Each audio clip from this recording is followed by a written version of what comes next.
Hello students, कैसे हैं आप लोग। आई एम अभिषेक सक्सेना और हम लोग पढ़ रहे हैं क्लास 11 का chapter number 1 some basic concepts of chemistry. Okay, तो लास्ट लेक्चर में हम लोगों ने प्रीफिक्सेस के बारे में पढ़ा था। उससे पहले हमने यूनिट्स के बारे में पढ़ा था, व्हाट आर यूनिट्स। ऐसा यूनिट के बारे में बात की थी कि there are 7 fundamental basic unit, 7 हमारे पास फंडामेंटल बेसिक यूनिट्स है, उसके उन्हें यूज करके हम लोग डिराइव्ड यूनिट्स बनाते हैं। ओके, ये वहां तक शायद बात क्लियर होगी मेरे ख्याल से। यूनिट्स क्लियर है, फंडामेंटल यूनिट्स क्लियर है। उसके बाद का जो टॉपिक था प्रीफिक्सेस, मैंने आपसे लास्ट में कहा था कि वो प्रीफिक्सेस याद कर लो बच्चों। हम उस पर कुछ क्वेश्चन सॉल्व करेंगे। क्वेश्चंस एक्चुअली आपने 10th में, 9th में, 7th में उन्हें सॉल्व किया है, लेकिन आप बहुत कंफ्यूज होते थे। जैसा अगर आपको कन्वर्शन दिया जाता था कि मीटर पर सेकंड में है तो उसको मैं किलोमीटर पर आवर में कैसे कन्वर्ट करूं, या फिर किलोमीटर पर आवर में है तो उसको मीटर पर सेकंड में कैसे कन्वर्ट करूं, इस तरीके के जो कन्वर्शन होते थे उसमें आप लोग बहुत कंफ्यूज होते थे। बट बच्चों, अब आप लोग 11th में आ चुके हो। ये जो कन्वर्शंस है ये न्यूमेरिकल का एक छोटा सा पार्ट रहने वाला है। मतलब आप आने वाले जो क्वेश्चन सॉल्व करोगे उन न्यूमेरिकल्स में कन्वर्शन एक छोटा सा पॉइंट रहेगा। मतलब अगर आपको न्यूमेरिकल 2 मिनट में सॉल्व करना है तो कन्वर्शन आपको विद इन 10 सेकेंड सॉल्व करना है, 10 to 20 सेकेंड मैक्सिमम। तो फिर आप उन्हें कैसे सॉल्व करोगे? आपका तो पूरा 2 मिनट कन्वर्शन करते ही चले जाएगा। तो उसके लिए थोड़ी सी छोटी मोटी ट्रिक्स है जो मैं अभी बताऊंगा आप लोगों को। बट उससे पहले जो मैंने प्रीफिक्सेस आपको बताए थे, आई थिंक थोड़े बहुत, ज़्यादा नहीं, लेकिन जितने प्रीफिक्सेस मैंने बताए उतने यूजेस करने हैं। ओके,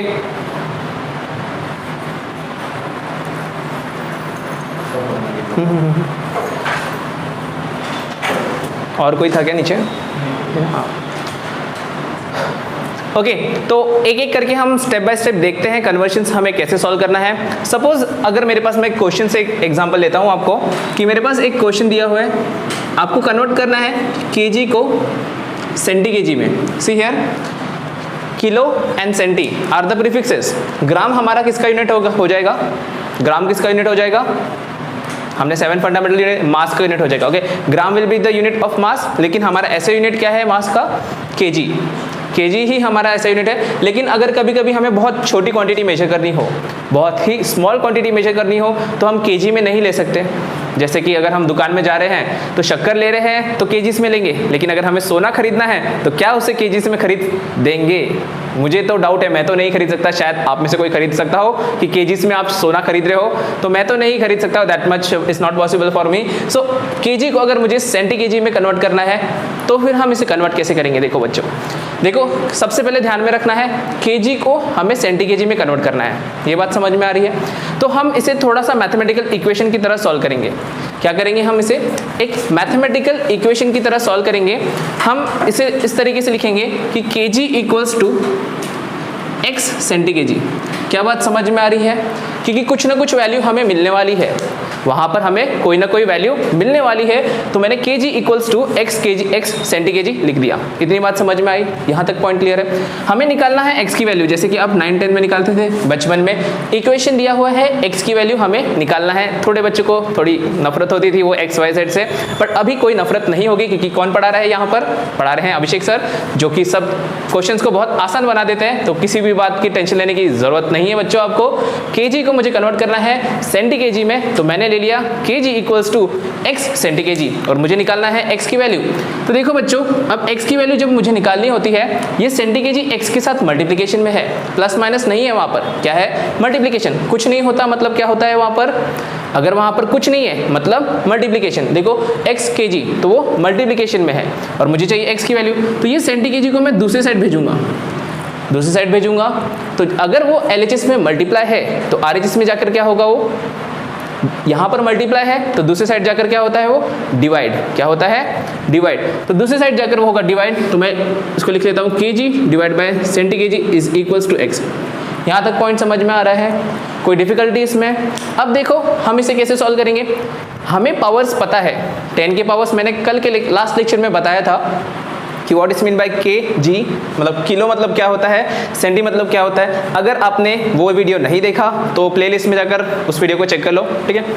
तो चलो हम यहाँ पर पावर्स पुट कर लेते हैं। 10 का पावर पुट करना है तो किलो का मतलब होता है 10 का पावर 3 एंड सी का मतलब होता है 10 का पावर -2। ऊपर भी जी आएगा, नीचे भी जी आएगा, इक्वल्स टू एक्स। तो इतना तो आपको पता है कि अगर सेम चीज़ आई तो वो कट जाता है, सेम चीज़ आता है तो कट जाता है, तो ग्राम ग्राम कट जाएगा, हमें एक वैल्यू मिल जाएगी। इसका मतलब वैल्यू क्या होगी, देखो अब देखो ऊपर 3 है नीचे -2, तो ये चीज़ आपने 8th क्लास के एक्सपोनेंट में सीखा है कि जब सेम नंबर हो और डिवाइड हो तो डिवाइड में पावर क्या होता है, डिवाइड में पावर होते हैं माइनस। जैसे कि एग्जांपल a⁻m है divide by a⁻n, that is equals to a⁻m-n। I think ये आपने 8th क्लास में पढ़ा है, 9th में भी पढ़ा है, 10th में भी आपने सॉल्व किया होगा। तो यहाँ पर देखो बच्चों, यहाँ पर क्या होगा, इसे मैं कन्वर्ट करूँगा। अब देखो मैं x को इस साइड लिख लेता हूँ, मेरे लिए कन्वीनियंट हो जाएगा। मैं x को इस साइड लिखता हूँ और ये पावर जो है उसमें पावर 10 का पावर 3 था, ये -2 ऊपर आएगा तो -2 हो जाएगा। क्या बात समझ में आ रही है, क्या बात समझ में आ रही है? देखो -2 नीचे था, -2 नीचे था, जब वो ऊपर लाना है मुझे, देखो n को ऊपर लाया था तो यहाँ पर मैंने m-n कर दिया था, m-n, तो मुझे 3 -2 लिखना है, सही बात है, नीचे -2 था। अब देखो 3 माइनस क्या होता है, अब आप तो ये बेहतर तरीके से जानते हो, माइनस प्लस हो जाता है, इसकी वैल्यू हो जाएगी 10 to the power 3 + 2 that is equals to x is equals to 10 to the power 5। तो देखो बच्चों बहुत ही सिंपल तरीके से विद इन सेकेंड, अभी मैंने आपको पूरा एक्सप्लेन किया इसलिए इतना टाइम लगा, लेकिन हमारा आंसर क्या आ जाएगा, देखो अगर मैं इसको लिखता हूँ इस टर्म में तो 1 kg is equals to 10 to the power 5 cm। Do you understood how to find out this one? बहुत ही सिंपल तरीका बताया आपको किस तरीके से हम कन्वर्शन कर सकते हैं। मेरे ख्याल से शायद ही आपने इस तरीके का तरीका पहले कभी यूज़ किया होगा कन्वर्शन करते वक्त, मेरे ख्याल से तो नहीं किया होगा, बट आपको यही मेथड यूज़ करेंगे तो आपके लिए अच्छा रहेगा। क्यों बताया मैंने रीज़न आपको, 11th एंड 12th में आपको जो न्यूमेरिकल्स आने वाले हैं उन न्यूमेरिकल्स का लेंथ बहुत बड़ा होगा, उसमें कन्वर्शन एक छोटा सा हिस्सा होगा, तो वो छोटे से हिस्से के लिए आप 2 मिनट नहीं दे सकते, आपको 10 to 20 सेकेंड में सॉल्व करना है। चलो एक और क्वेश्चन सॉल्व करते हैं, टाइम में कन्वर्ट करने की कोशिश करते हैं, बट आपको प्रीफिक्सेस याद होने चाहिए।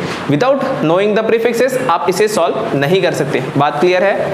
ओके चलो नेक्स्ट क्वेश्चन हम लेते हैं। मिलीग्राम में दिया हुआ है, अब चलो मिली सेकेंड कर देते हैं इसको, ग्राम से आप परेशान हो रहे हो थोड़ा, तो मिली सेकेंड को मुझे कन्वर्ट करना है, किस में करूँ कन्वर्ट, डेसी सेकेंड में। चलो अब माइनस से प्लस, पहले मैंने प्लस से माइनस में किया, अब माइनस से प्लस में करता हूँ। मिली सेकेंड को मैं डेसी सेकेंड में कन्वर्ट कर रहा हूँ। तो देखो फिर से मैं क्या करूँगा, मुझे यहाँ पर वैल्यू चाहिए, देखो जिसमें कन्वर्ट करना है डेसी सेकेंड में कन्वर्ट करना है तो मैं वहां पर x पुट करता हूं। देखो millisecond is something x decisecond, millisecond is equals to some value decisecond. Clear है यहाँ पर पॉइंट? कोई डिफिकल्टी इसमें कि मैं x क्यों ले रहा हूँ? आप अब देखो मैं x ले रहा हूँ, आपकी पसंद, आपको ABCD जो भी लेना है लो, मतलब उसमें इस अल्फ़ाबेट का कोई रोल नहीं है, सिर्फ क्यों लिया है ताकि आप उसको इक्वेशन जैसे सॉल्व करो। अगर आप प्रैक्टिस करोगे तो आपको इतना भी नहीं करना है। मैं अगर रहता तो मैं डायरेक्टली इसको लिखता MS/DS, इसको सॉल्व करता, इससे मेरा आंसर आ जाता। लास्ट में तो हम MS/DS ही करने वाले हैं। तो आप धीरे धीरे, मतलब आप स्टार्ट करे हो, इसलिए मैंने बताया कि मैं इक्वेशन लेता हूँ पहले, फर्स्ट स्टेप मैंने इक्वेशन लिया, अब मैं x की वैल्यू निकालने जाऊँगा। तो देखो DS मल्टीप्लाई में है, यहाँ जाएगा तो डिवाइड में हो जाएगा, फिर से वही, तो x इज इक्वल्स टू हो जाएगा MS, महेंद्र सिंह धोनी नहीं है वो, ठीक है, MS millisecond divide by DS। हाँ मुझे नहीं पसंद Mahendra Singh Dhoni, I like Sachin, my favourite player is Sachin, Dhoni नहीं पसंद मुझे, मतलब पसंद है, नफरत नहीं है, लेकिन सचिन इज फेवरेट, ठीक है। तो MS divide by DS, clear है, MS divide by DS। M क्या है वहाँ पर, M क्या है मिली, और D क्या है डेसी। तो चलो अब हम पावर पुट कर लेते हैं, मिली कौन मिली, कौन मिल गई, ओके कोई नहीं मिला, अब मिली यहाँ मिल रहा है 10 to the power -3, तो 10 का power -3 second divide by deci का पावर होता है 10 का पावर +1, तो 10 का power 1 second.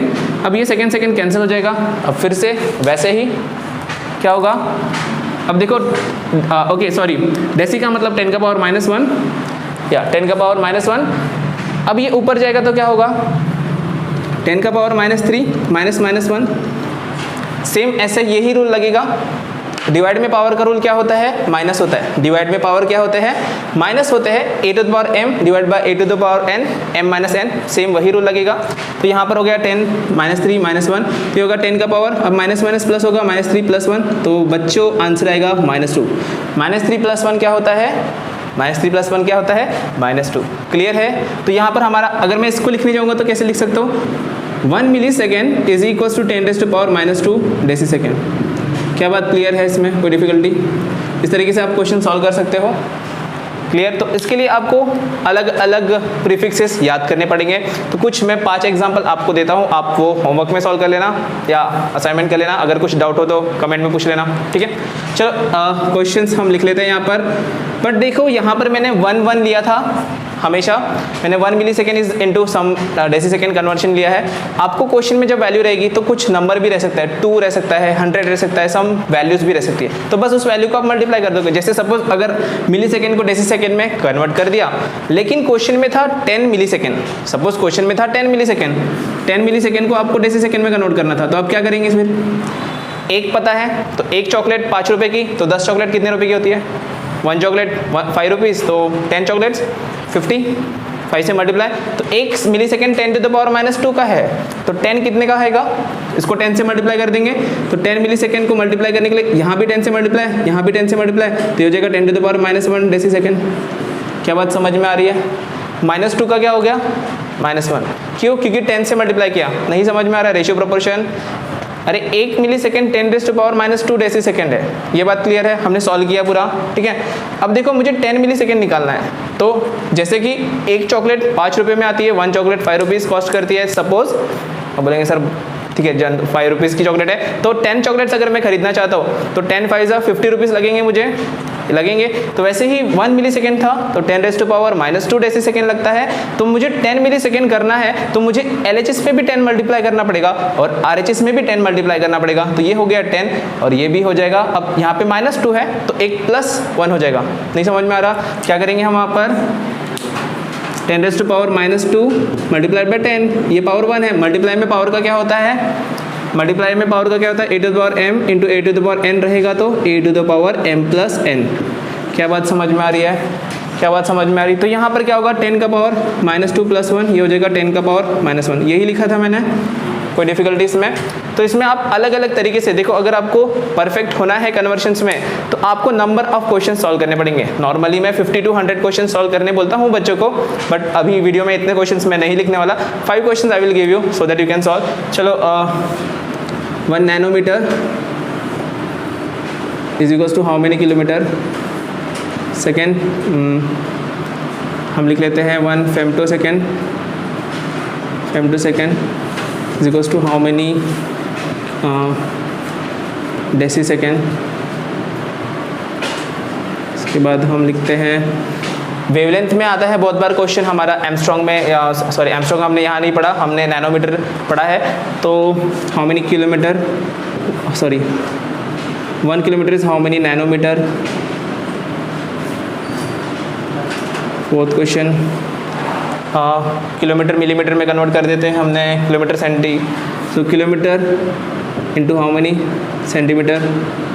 Fifth all coordinate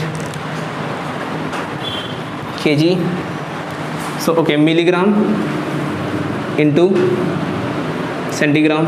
चलो ठीक है, दिस 5 आर सफिशिएंट। तो इतने सॉल्व करोगे तो आपकी प्रैक्टिस हो जाएगी। बस आपको क्या करना है, जहाँ पे क्वेश्चन मार्क है वहाँ पर आप x पुट कर देगो, तो you will put here x।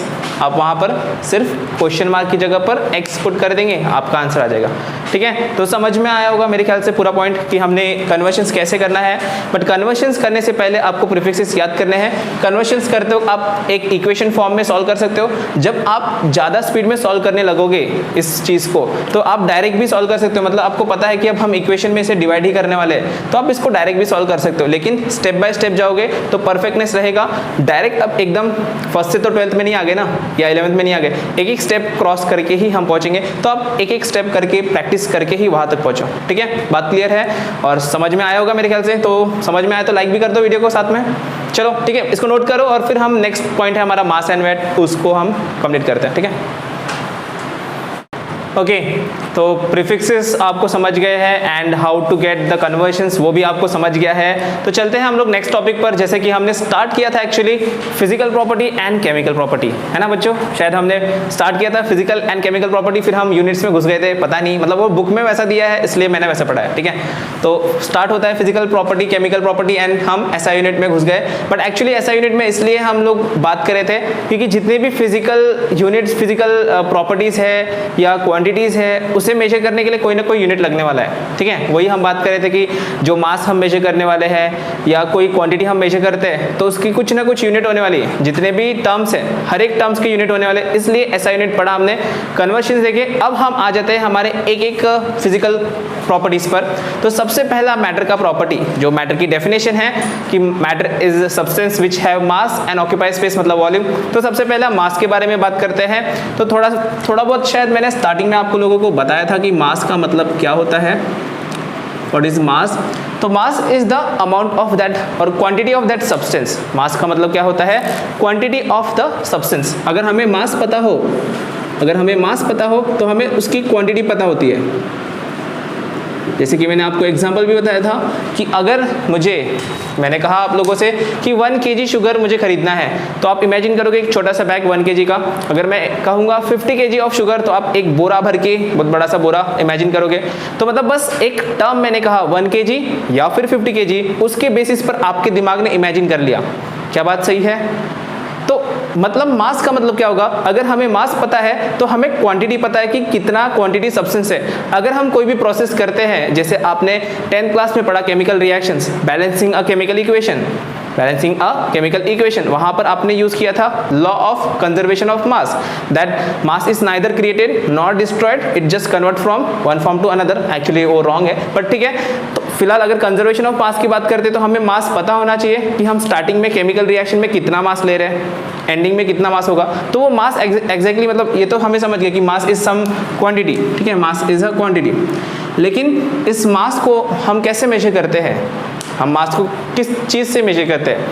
तो जो हम नॉर्मल तरीका हमारा, मतलब गांव में हम किस तरीके से मेजर करते हैं, उसे बीन बैलेंस होता है, तराजू से होते हैं। गांव में सब्जी कैसे खरीदते हो आप लोग, सब्जी खरीदने के लिए तराजू होता है, उसके बाद ऐसे उठा लेते हैं, से बीन बैलेंस होता है। उसको बीन बैलेंस बोलते हैं शायद इंग्लिश में, मेरी इंग्लिश उतनी अच्छी नहीं है, ठीक है। तो बीन बैलेंस से हम मेजर करते हैं उसको, शायद बीन बैलेंस ही बोलते हैं या कुछ और बोलते हैं, पता नहीं, शायद बीन बैलेंस ही बोलते हैं। हिंदी में उसे तराजू कहा जाता है ना। ऐसे उठाते हैं, ऐसे उसमें ऐसे ऊपर नीचे होता है, एक साइड वेट रखते हैं, एक साइड सब्जी रखते हैं, फिर पता चल जाता है 1 kilo, half kilo.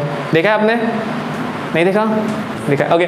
So been balance से मेजर करते हैं। लेकिन ये तो हुआ गांव का मेथड, या फिर जो दुकान वाले होते हैं। आपने ये भी देखा होगा कि दुकान वाले कुछ उसमें चीटिंग कर लेते हैं, कुछ उसमें मैग्नेट लगा लेते हैं और कम ज़्यादा कर लेते हैं थोड़ा सा वेट। तो वैसा नहीं होना चाहिए। हम लैब में एक स्टैंडर्ड प्रोसेस से एक केमिकल रिएक्शन परफॉर्म कर रहे हैं, कुछ स्टैंडर्ड तरीका होता है। तो फिर वहाँ पर हम क्या यूज़ करते हैं, तो वहाँ पर होता है एनालिटिकल बैलेंस, हम उसे कहते हैं एनालिटिकल बैलेंस। तो याद रखना है कि जब हम लैब में अगर किसी भी सब्सटेंस का मेजरमेंट करते हैं तो हम वहाँ पर यूज़ करते हैं एनालिटिकल बैलेंस। अब देखो आपके बुक में जो एनालिटिकल बैलेंस का बुक डायग्राम दिया हुआ है वो बहुत ज़माने पुराना डायग्राम दिया हुआ है एक्चुअली, ओके। तो उसमें ऐसा उसमें भी एक छोटा सा तराजू दिया हुआ है। उस टाइप का तराजू सोनार लोग यूज़ करते थे, जो क्या गोल्डस्मिथ बोलते हैं सोनार को, क्या बोलते हैं सोनार को, गोल्डस्मिथ बोलते हैं, ओके। सो जो सोनार लोग रहते थे वो पहले वैसा तराजू यूज़ किया करते थे, क्योंकि उसमें भी 0.1 ग्राम से भी, मतलब हज़ारों का होता है ना सोना, 0.1 ग्राम भी लेंगे तो हज़ारों में आ जाएगा, तो वो भी डिफरेंस नहीं होना चाहिए। लेकिन जो हम तो वो एक टिपिकल, उसको एनालिटिकल बैलेंस बोला गया है आपके बुक में। लेकिन हम लैब में वैसा बैलेंस नहीं यूज़ करते, क्योंकि वो यूज़ करना थोड़ा डिफिकल्ट था। तो आजकल डिजिटल वाले बहुत हाई टेक्नोलॉजी वाले आ चुके, जैसे आपने शायद आपके लैब में देखा होगा, एक डब्बा होता है, नीचे डिजिटल्स होते हैं, बट वो एक बहुत स्टैंडर्ड होता है, वो पूरा पैक होता है, मतलब चारों तरफ से मतलब पैक होता है। अगर मैं उसको डायग्राम तो बना नहीं सकता यहाँ पर, ऐसे वो पूरा कीबोर्ड जैसे बॉक्स होता है उसका एक, मतलब अपने कोई इस तरीके का बॉक्स होता है पूरा, उसके अंदर ऐसा सामान रखना होता है और यहाँ पर नंबर्स दिखते हैं, ठीक है, इस तरीके का होता है। एक पूरा बॉक्स ही होता है उसमें, क्यों? क्योंकि अगर थोड़ी सी भी हवा आएगी तो उसके मास में फ़र्क पड़ सकता है, इतना डेलिकेट होता है वो। हल्का सा एयर, अगर आपने फ़ैन ऑन कर दिया तो उसका मास डिफरेंट दिखाएगा, तो उसको चारों तरफ से लॉक होता है, उसको लॉक मतलब ओपन कर सकते हैं, उसमें हम हमारा जो सैंपल है वो रख देते हैं, फिर उसको लॉक कर देते हैं, फिर वहाँ पर देखते हैं कि कितना मास है, और फिर उसको निकाल के जो भी रिएक्शन करना है, प्रोसेस करना है, वो परफॉर्म करते हैं, ठीक है। तो आपके बुक में जो एनालिटिकल दिया है बैलेंस, वो बहुत आउटडेटेड है बच्चों, तो आप नेट पे जाकर सर्च कर लेना न्यू एनालिटिकल मशीन कैसा होता है, ठीक है। ये बात क्लियर हुई मास की। अब देखो मास के साथ में एक वर्ड हम यूज़ करते हैं, जब हम जनरल लाइफ में जब सब्जी खरीदने जाते हैं तो इसका वजन कितना हो, वेट कितना हो बोलते हैं हम लोग, वेट। नॉर्मली हम जो वर्ड यूज़ करते हैं, हम मास कभी नहीं यूज़ करते, हम वेट बोलते हैं। 1 किलो शुगर, उसका वेट 1 किलो वेट का शक्कर चाहिए, उसका मतलब हम पूछते कि वेट कितना है। अगर आपका मतलब स्पोर्ट्स भी होता है तो उसमें अब बोलते वेट, टीचर बोलता है वेट ले रहे हैं हम लोग, बच्चों का वेट ले रहे हैं। Actually it is not weight, वो वेट नहीं होता, वो मास होता है। बट जनरल वर्ड्स में यूज़ कर करके हम उसे वेट पर ही आ गए हैं। बट मास और वेट में कुछ डिफरेंस होगा, है ना, जो कि आपने शायद पढ़ा है पहले, लेकिन हम उसे फिर से देख लेते हैं। बिकॉज केमिस्ट्री में देखो बच्चों, मास और वेट में हम ज़्यादा फर्क नहीं करते। मतलब केमिस्ट्री में अगर मैं मास बोलूँ या वेट बोलूँ तो वो दोनों सेम ही रहेगा। मतलब मैं उसकी मास की बात कर रहा हूँ, इतना याद रखना कि आने वाले लेक्चर्स में अगर मैं मास बोल रहा हूँ तो भी मास रहेगा, मैं वेट बोल रहा हूँ तो भी वेट रहेगा। बात समझ में आई? मैं अगर बोल रहा हूँ तो केमिस्ट्री के लैंग्वेज में वेट और मास में ज़्यादा फर्क नहीं है, लेकिन एक्चुअल में अगर हम रियलिटी बात करें तो वेट एक बहुत ही अलग क्वांटिटी है और मास एक अलग ही क्वांटिटी है। तो वेट क्या है, क्वेश्चन आता है कि वेट क्या है। देखो आपने शायद ग्रेविटेशन चैप्टर पढ़ा है, तो कोई भी ऑब्जेक्ट है उसके ऊपर कोई जो ग्रेविटेशन फोर्स एक्ट करता है, जी ग्रेविटेशन एक्सेलरेशन एक्ट करता है, उसकी वजह से इस ऑब्जेक्ट के ऊपर एक फोर्स एक्ट होता है। आपने फोर्स का फॉर्मूला पढ़ा था, force is equals to mass into acceleration, पढ़ा है? Force is equals to mass into acceleration पढ़ा है ना 9th क्लास में। तो हर एक ऑब्जेक्ट के ऊपर, जितने भी अर्थ के ऊपर ऑब्जेक्ट्स हैं या कोई भी ऑब्जेक्ट होगा, तो अर्थ उसके ऊपर एक ग्रेविटेशनल एक्सेलरेशन एक्ट करता है। आपने पढ़ा है एक्सेलरेशन ड्यू टू ग्रेविटी, जिसकी वैल्यू 9.8 मीटर पर सेकेंड है, शायद वो याद भी होगा आपको। तो ये जी की वैल्यू हर एक आदमी के ऊपर एक्सेलरेशन एक्ट कर रहा है। अब हर एक के ऊपर एक्सेलरेशन एक्ट कर रहा है तो हर एक के ऊपर फोर्स भी तो एक्ट कर रहा है। मतलब इसका मतलब हर एक ह्यूमन बीइंग, हर एक लिविंग थिंग या नॉन लिविंग थिंग कोई भी हो, सबके ऊपर फोर्स एक्ट कर रहा है। उसी फोर्स को हम वेट कहते हैं। समझ में आ रहा है? तो ग्रेविटेशनल फोर्स हमारे ऊपर जो है, अर्थ का gravitation force, the force acting on our body due to the earth gravitational force, that is called as weight. क्या बात समझ में आ रही? वेट मतलब क्या हुआ फिर? Weight is the force, is the force of gravitation, due to earth. और उसकी वैल्यू, अगर हम उसकी वैल्यू निकालना चाहें, अगर हमें किसी भी सब्सटेंस का वेट निकालना है तो वेट निकालने के लिए मुझे उसे मास इनटू ग्रेविटेशनल एक्सेलरेशन करना पड़ेगा। समझ में आ रहा है? मास इनटू ग्रेविटेशनल एक्सेलरेशन कैसे करेंगे? जैसे अगर मैंने एग्जांपल लिया कि किसी सब्सटेंस का मास है 10 ग्राम, चलो मास हमें केजी में लेना पड़ेगा क्योंकि ऐसा यूनिट क्या है कि मास का ग्राम केजी, तो उसका वेट हो जाएगा 10 इंटू 9.8, दैट इज क्या हो जाता है 98 न्यूटन। फोर्स का यूनिट क्या होगा? न्यूटन। तो वेट का यूनिट याद रखना, वेट का यूनिट हमेशा न्यूटन होगा, मास का यूनिट हमेशा केजी होगा। बात क्लियर है? एक्चुअली हम डिफरेंस लिख सकते हैं बहुत सारा, लेकिन वो फिजिक्स का पार्ट है, क्योंकि फिजिक्स में मास बोलेंगे तो बहुत अलग हो जाएगा, वेट बोलेंगे तो बहुत अलग हो जाएगा। केमिस्ट्री में एज सच हम ग्रेविटेशन पढ़ते नहीं है, तो ग्रेविटेशन का कोई रोल नहीं है। तो वेट और मास दोनों मैं जब भी बोलूंगा तो क्या, कभी मैं वेट बोल दूंगा, कभी मैं मास बोल दूंगा। तो आपको कंफ्यूज नहीं होना है कि सर आपने फोर्स बताया था, ये फिजिक्स में आप यूज करने वाले हो। क्या बोला मैंने? इसे आप फिजिक्स में यूज करने वाले हो। अगर मैं वेट बोलता हूँ, मास बोलता हूँ केमिस्ट्री में, तो वो मास ही रहने वाला है। समझ में आ गई? बात क्लियर है? इस बात को ध्यान में रखना है। फिजिक्स में लेकिन वो अलग अलग रहेगा, ठीक है। और एक पॉइंट अगर मैं कहूँगा इसके बारे में, तो मास इज ऑलवेज कांस्टेंट। किसी भी ऑब्जेक्ट का मास पूरे वर्ल्ड में, पूरे यूनिवर्स में सेम होता है। तो याद रखना, mass is a universal constant, ऐसा बोल सकते हैं हम कि मास इज ऑलवेज कांस्टेंट। लेकिन वेट क्या होता है? Changes with the place. Changes with the place मतलब आपने शायद कोई डॉक्यूमेंट्री देखी होगी डिस्कवरी में कि मून में आदमी गया तो वो एक कदम ले रहा है तो एकदम हवा में उड़ रहा है, वो देखा कभी आपने? तो ऐसा क्यों होता है? क्योंकि मून के सरफेस पर जो ग्रेविटेशन फोर्स है वो 1/6 टाइम अर्थ के ग्रेविटेशन फील्ड जितना है। तो वहाँ पर, यहाँ पर हम जो 1 स्टेप लेते हैं, वो मून में अगर हमने 1 स्टेप लेने गए उतने ही पावर से, तो हमारे 6 स्टेप सामने हो जाएंगे। तो यहाँ के 6 स्टेप, वहाँ का 1 स्टेप होता है। तो वैसा क्यों हुआ? क्या आपका वजन कम हो जाता है मून में जाके? मास उतना ही रहेगा, mass is constant but weight changes. क्या चेंज हो जाता है? Weight changes. ये चीज़ आपने ग्रेविटेशन में पढ़ी है थोड़ी बहुत, नहीं पढ़ी तो एक बार रिवाइज कर लो। कुछ और भी इसमें डाउट लगता है आपको कि सर इसको और ज़्यादा एक्सप्लेन करना है, तो फिर कमेंट में बताओ। इसको और एक्सप्लेन करने की ज़रूरत है? मेरे ख्याल से तो नहीं है। बस आपको ध्यान में रखना है, मास is the amount of substance, quantity of substance, और वेट क्या है? फोर्स। क्लियर हो गई यहाँ तक बात?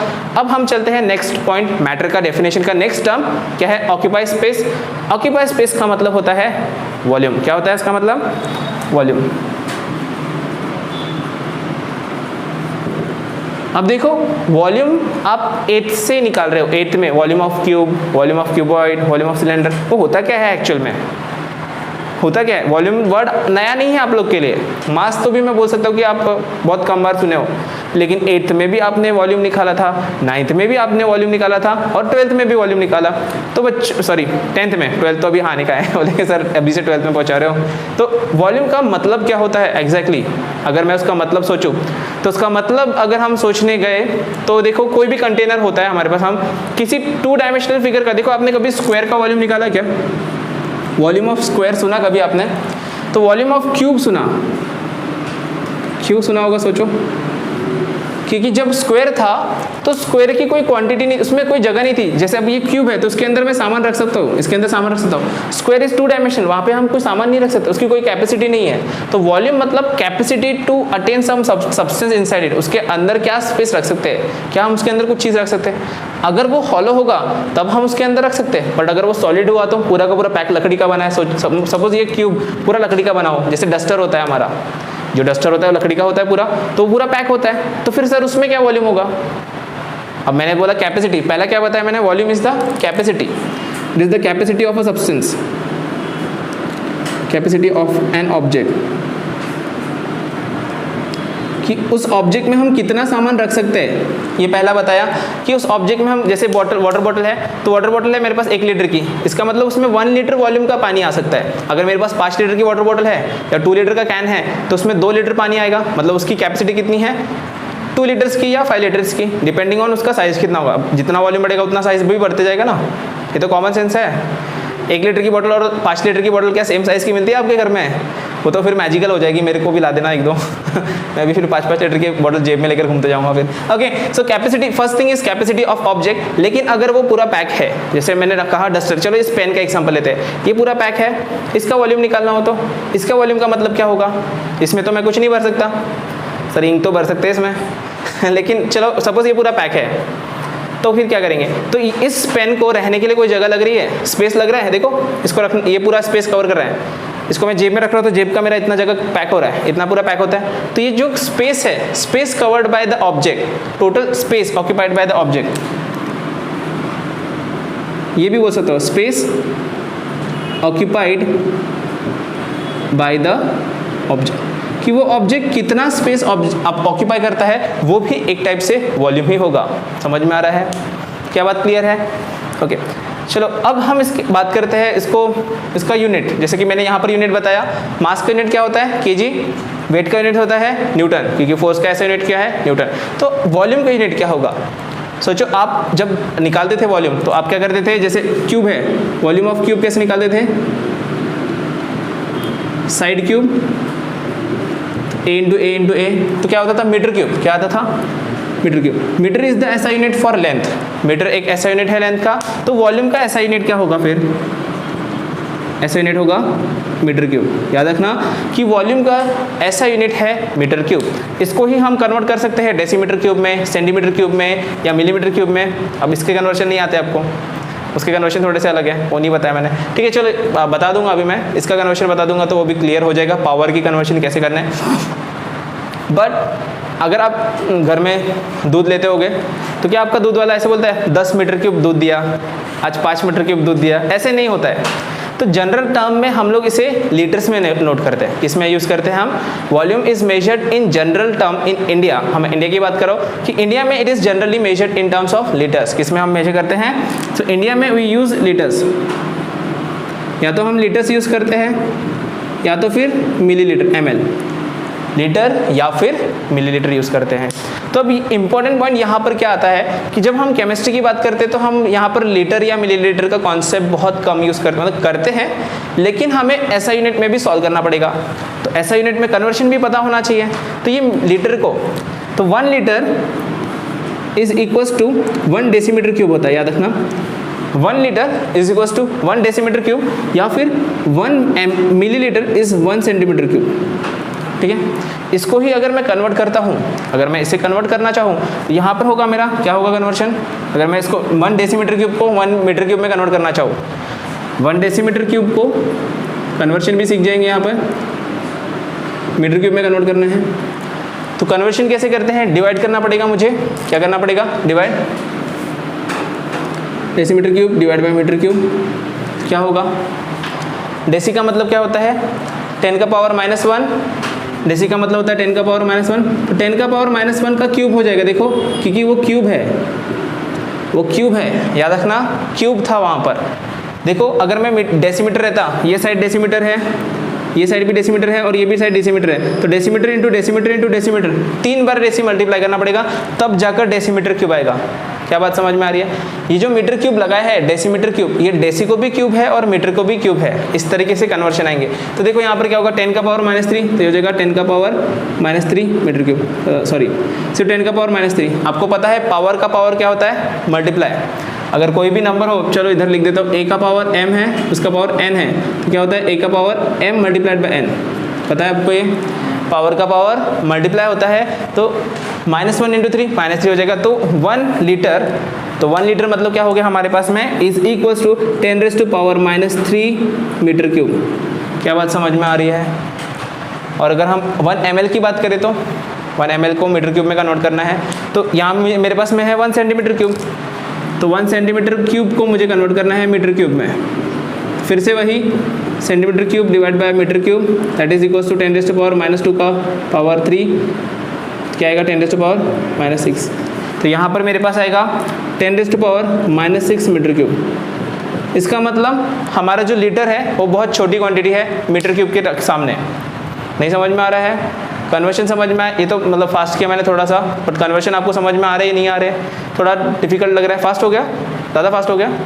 कौन सा पॉइंट? ओके चलो फिर से बताता हूँ। सबसे पहला मैंने क्या बताया कि जनरल टर्म में इंडिया में हम लोग किस में मेजर करते हैं, लीटर और मिलीलीटर, ये बात क्लियर है। तो इस लीटर को या मिलीलीटर को हम मीटर क्यूब, क्योंकि हमारा ऐसा यूनिट कौन सा है मीटर क्यूब, हमारा ऐसा यूनिट है मीटर क्यूब, तो मीटर क्यूब में कैसे कन्वर्ट करें? तो आपको याद रखना है 1 litre is equals to 1 decimetre cube. क्या रहता है? 1 litre is equals to 1 decimetre cube. तो अब क्वेश्चन आता है कि डेसीमीटर क्यूब को मुझे मीटर क्यूब में कन्वर्ट करना है, तो 1 decimetre cube is how many metre cube? Decimetre cube is how many metre cube, कितना मीटर क्यूब होगा? तो x हो गया क्वेश्चन मार्क, तो x की जगह पे ये मीटर क्यूब नीचे डिवाइड में आएगा, वही डिवाइड किया है मैंने।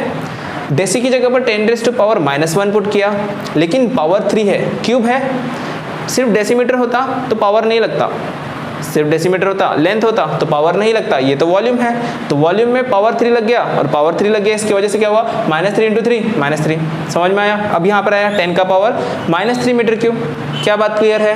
अब समझ में आया? वैसे ही 1 ml, क्योंकि हम हमेशा लीटर में नहीं लेते, अब जैसे कुछ चीज़ लेनी है हमें, दूध हम लेते लीटर्स में, बट उससे कुछ और चीज़ लेनी है, जैसे घी लेना है, बटर लेना है, या कोई और चीज़ जो ज़्यादा कॉस्टली हो, तो हम उसको ml में लेते हैं, 200 ml 50 ml ऐसे लेते हैं। पेट्रोल आधा लीटर इस तरीके से, तो हाउ विल कैलकुलेट पेट्रोल, उतना महंगा नहीं, बट बाकी चीज़ें जैसे घी है, बटर, तो उन सब में हम 200 ml 300 ml ऐसे लेते हैं। तो 1 ml इज इक्वल्स टू क्या होगा, 1 ml equals to 1 centimetre cube.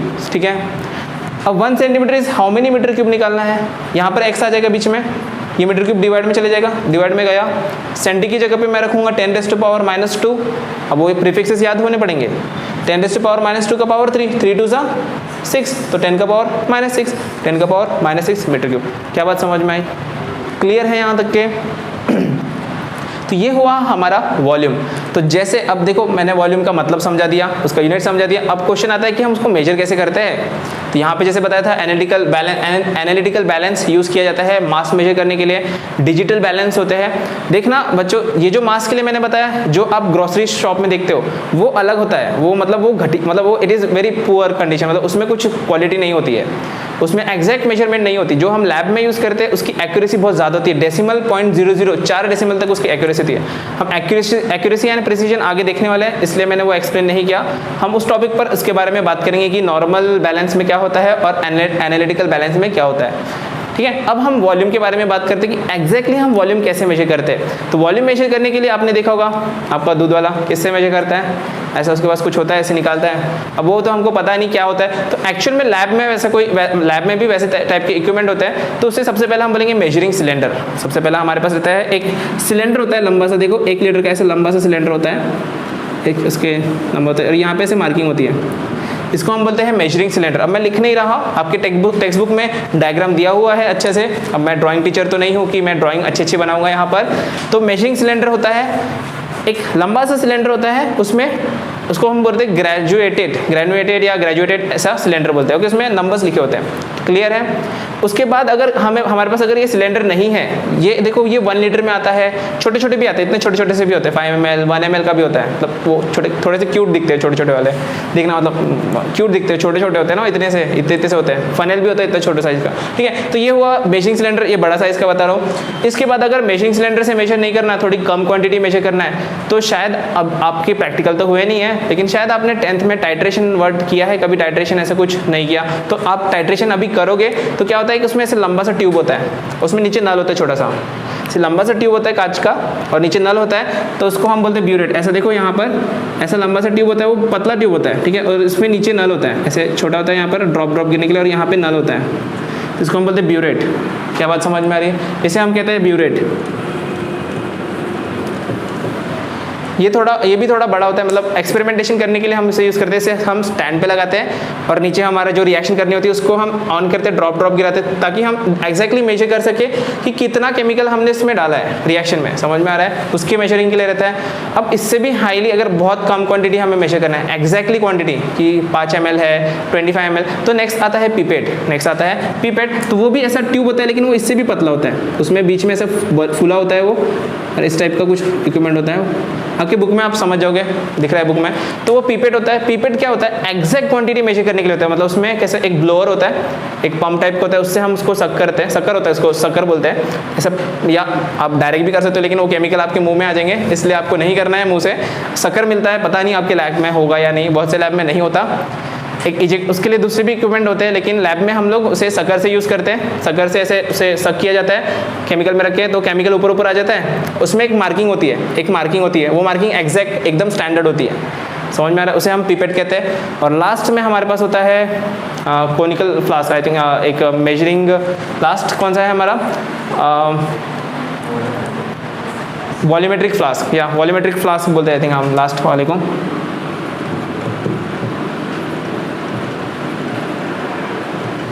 Volumetric flask कैसे होता है? वो एक लंबा सा, उसमें भी ऐसा ट्यूब होता है, नीचे इस तरीके से कंटेनर होता है, और उसमें भी एक मार्किंग होती है, और ऊपर से लॉक होता है वो। मतलब ये भी एक स्टैंडर्ड सॉल्यूशन बनाने के लिए बहुत स्टैंडर्ड होता है वो, ऐसे बड़ा सा नीचे से बड़ा कंटेनर होता है, और उस लॉन्ग ट्यूब होती है, एग्जैक्ट क्वांटिटी हम मेजर कर सकते हैं इससे, समझ में आ रहा है? तो ये सब चीज़ें हम लैब में यूज़ करते हैं। अब बोलेंगे सर घर पे हम ये सब नहीं यूज़ करते, तो ये सब जो हम बात करें केमिस्ट्री के रिलेटेड बात करें, लैब के रिलेटेड बात करें, ताकि आपकी लैब की भी कुछ चीज़ें क्लियर हो जाए, ठीक है? तो यहाँ पर हमारा मास, वेट कंप्लीट हुआ और वॉल्यूम कंप्लीट हुआ। तो आई थिंक अभी हम इस वीडियो को यहीं पर स्टॉप कर देते हैं, बहुत सारा टॉपिक हो गया। इसके बाद का जो हमारा टॉपिक रहेगा, I think physical properties he continue करने वाले हैं। डेंसिटी, तो डेंसिटी पता होने के लिए आपको मास एंड वॉल्यूम पता होना चाहिए, तो मास एंड वॉल्यूम का पूरा डिटेल समझ लो, याद करके आओ। नेक्स्ट वीडियो में हम डेंसिटी से स्टार्ट करेंगे, ठीक है? तो फिर जाने से पहले क्या करेंगे, वीडियो को like, share, subscribe and side में शायद बेल आइकन रहता है, उसको भी क्लिक कर देना एंड ऑलवेज ऑन कर देना उसको, ठीक है? तो फिर मिलते हैं हम लोग नेक्स्ट वीडियो में। जाने से पहले लिख कर जाओ, ठीक है?